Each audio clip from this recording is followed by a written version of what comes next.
এবং পার্টির পদাধিকারী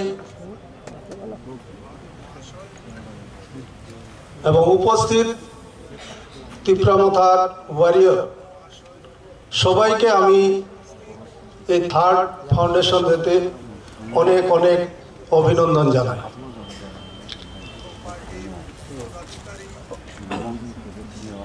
পার্টির প্রতিষ্ঠা দিবস, পার্টির প্রতিষ্ঠার পরে আমরা কি কি করেছি, আমরা কি পেয়েছি, কি অ্যাচিভমেন্ট করেছি, বিশেষ করে সেটা নিয়ে আলোচনা হয়। তো আপনারা জানেন আমি তো মাত্র 1 বছর আমার এই পার্টিতে। তো পার্টিতে যোগদান করার পরে ব্যক্তিগতভাবে আমি তিপ্রামথা পার্টির সম্মানিত যারা দায়িত্ববানরা আছেন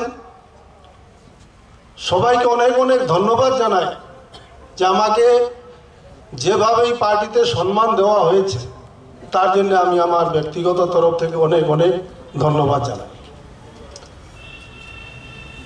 একটা পার্টির প্রতিষ্ঠা 3 বছরের মধ্যে যে একটা পার্টির অ্যাচিভমেন্ট, আমি 2001 থেকে রাজনীতি করছি, কিন্তু এত দ্রুত গতিতে একটা পার্টির অ্যাচিভমেন্ট আমি কোনোদিনও দেখি না। আমি 23 বছর বিজেপিতে ছিলাম। 2018-র আগে আমরা একটা এমএলএ আমরা তখন দেখি না, কিন্তু তিপ্রামথা পার্টি ভারতবর্ষে এমন একটা রাজনৈতিক দল, পার্টি প্রতিষ্ঠার 2-2.5 বছরের মধ্যে 13 জন এমএলএ জিতা। এটা সাধারণ ব্যাপার না। যারা রাজনীতি করে তারা বুঝে এই 2.5 বছরের মধ্যে যদি একটা এমএলএও জিতত সেটাও কিন্তু একটা বিরাট পাওনা। সেই জায়গাতে তিপ্রামথা পার্টি এডিসিতে জয়ী হয়েছে, 13 জন এমএলএ বিজয়ী হয়েছে, আজকে বিরোধী দলের মর্যাদা পেয়েছে। আমরা যারা এই পার্টিতে কাজ করছি আমাদের কিন্তু এটাকে একটা বিরাট পাওনা মনে করতে হবে। আমাদের এটা নিয়ে নার্ভাস হওয়ার কোনো প্রয়োজন নেই। অনেকে বলে, আমাদেরও বলে তিপ্রামথা পার্টি আর কতদিন থাকবে। আমার সঙ্গে অনেকের তর্ক বিতর্ক হয়, কিন্তু তাদের আমি একটা কথাই বলি, যেভাবে এত দ্রুত গতিতে একটা পার্টি এগিয়ে যাচ্ছে নিশ্চয় তাদের উদ্দেশ্য সফল হবে। তাই আমি আজকে ভাষণের দিন না, আজকে আমার পার্টি আমরা এতদিনে কি কি পেয়েছি সেটা আমাদের পার্টি নেতৃত্বরা বলবেন। তো আমার একটাই অনুরোধ থাকবে যে পার্টির যে শাখা সংগঠন,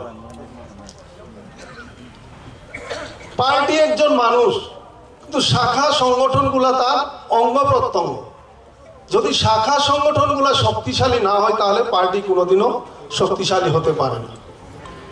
তো আমার পার্টি নেতৃত্বের কাছে, সভাপতির কাছে অনুরোধ থাকবে যে পার্টির যে শাখা সংগঠনগুলোকে শক্তিশালী করা, সবাইকে কাজ করার সুযোগ করে দেওয়া, এবং পার্টিকে বাঁচিয়ে রাখতে গেলে কর্মসূচির প্রয়োজন আছে। তো আমি অনুরোধ রাখবো যে পার্টির তাদেরকে সময় অনুযায়ী কর্মসূচি, কার্যক্রম সবাইকে ব্যস্ত রাখতে হবে, সবাইকে মানুষের কাছে যাওয়ার সুযোগ করে দিতে হবে, এবং কমিটিতে দায়িত্ব দিতে হবে। দায়িত্ব না নিয়ে গেলে, অনেকের কাছে গেলে বলে আপনি কি দায়িত্বে আছেন। তো যার কারণে আমি আমার বক্তব্য দীর্ঘায়িত করব না। আমি চাইব আমার তিপ্রামথা পার্টি আরো শক্তিশালী হোক, আমাদের সবার প্রচেষ্টায়, এবং আমরা সবাই মিলে এই পার্টিটাকে অনেক উপরে নিয়ে যাওয়ার আহ্বান রাখছি। এই বলে আমার সংক্ষিপ্ত আলোচনা আমি এখানে শেষ করছি। যারা আজকে উপস্থিত হয়েছেন সবাইকে আমি আমারও আজকের আমাদের যে প্রতিষ্ঠা দিবসে শুভকামনা জানাচ্ছি। সবাইকে ধন্যবাদ।